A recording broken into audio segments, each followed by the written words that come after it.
Le sélectionneur tient un discours en disant quand tu ne joues pas, tu joues pour être sélectionné et qu'au final tu joues jamais et que tu es sélectionné quand même. Voilà. Sissoko. C'est pas ça, c'est que Deschamps, il dit oui, mais si le joueur est complètement mis de côté et qu'il n'a pas de rythme, c'est plus dur. Ça, c'est vrai, par contre. Mais il y a des joueurs qui ont cette capacité à ne pas jouer ou en jouant très peu, à être performants, même en équipe de France, même en équipe nationale. Et ça, Deschamps arrive à faire la différence. Mais il va leur donner une chance ou deux fois et il va voir ce que ça donne. Quand il voit que ça ne va pas bien, il pourra lui dire maintenant, il faut que tu trouves un club. Il faut voir quand même à quel point l'équipe de France, là, elle sert de remède, on va dire, à ces joueurs-là. Complètement. Sissoko, Giroud, eux, ce match-là, alors tous le jouent à fond. C'est une bouffée d'oxygène. Il y a des matchs, il y a des places à gagner, c'est des gars sérieux, globalement, ils ont fait le match à fond. Mais eux, encore plus. Parce que Giroud, il veut montrer à tout le monde, il veut montrer à Wenger qui se trompe toutes les semaines, il veut montrer à des gens qu'il est toujours là. Sissoko, alors là, lui, il veut surtout montrer au public, parce qu'à chaque fois, lui, il a toujours dit, il dit à chaque match, à chaque fois, comme tu as dit tout à l'heure, il aura quelque chose à prouver.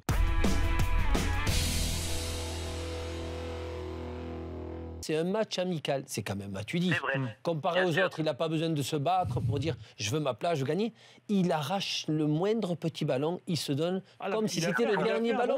Non, mais il le fait tout le temps. C'est énorme. Mais ça veut dire qu'il a. Alors, Souley, donc il est d'accord avec lui. Deschamps aime ça. Deschamps aime ça. Emery aime ça.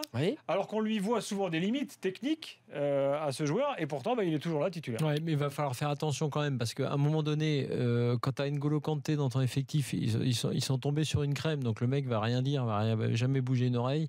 Mais en revanche, te priver de ça jusqu'au moment où tu vas aller dans le mur et que tu te demanderas pourquoi et que parce que tu n'auras pas fait jouer N'Golo Kanté. Ça sera pas. Attends. Moi, je tu sais, c'est quand qu'il y a un problème, quand le joueur enchaîne les bons matchs et qu'après il sort. Mais il n'a jamais eu le temps d'enchaîner les matchs et d'être bon à chaque match. Regarde bien. Mais à l'Euro, il était bon. De France. Oui, mais à l'Euro, il n'a pas enchaîné. Non. Il n'a pas enchaîné et être bon. Moi, j'ai pas trop de doutes sur le fait que. Mais on sait qu'il a. Ça va être l'avenir. Oui, mais ça, on le sait. Ouais, mais en fait, si tu veux, c'est toujours. Il faudrait avoir un peu le coup d'avance.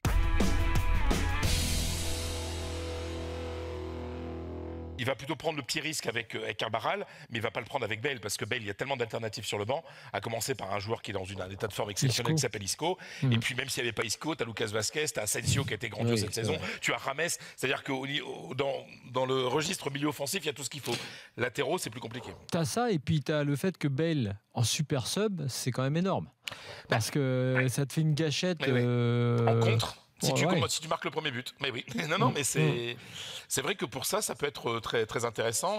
Mais Bale lui-même a reconnu qu'il n'était pas à 100% et qu'il n'avait pas 90 minutes dans les jambes. Et puis, je peux vous assurer qu'il y a un truc qui a énervé Zidane, c'est qu'avant le Classico, Bale, qui revenait de blessure, a dit « Coach, mais moi, je suis en super forme, tout va bien, droit dans les yeux », et qu'a priori, c'était pas forcément le cas, qu'il a un peu forcé et qu'il s'est blessé pendant ce match, qui a totalement bousculé la stratégie de Zidane. Donc Zidane ne devrait pas faire la même erreur qu'avait fait, rappelez-vous, en 2014, Simeone, puisque Diego Costa avait joué blessé en Liga le dernier match, qui était le match du titre de l'Atlético. Il se blesse. 15 jours après, il dit au coach « je suis prêt », etc.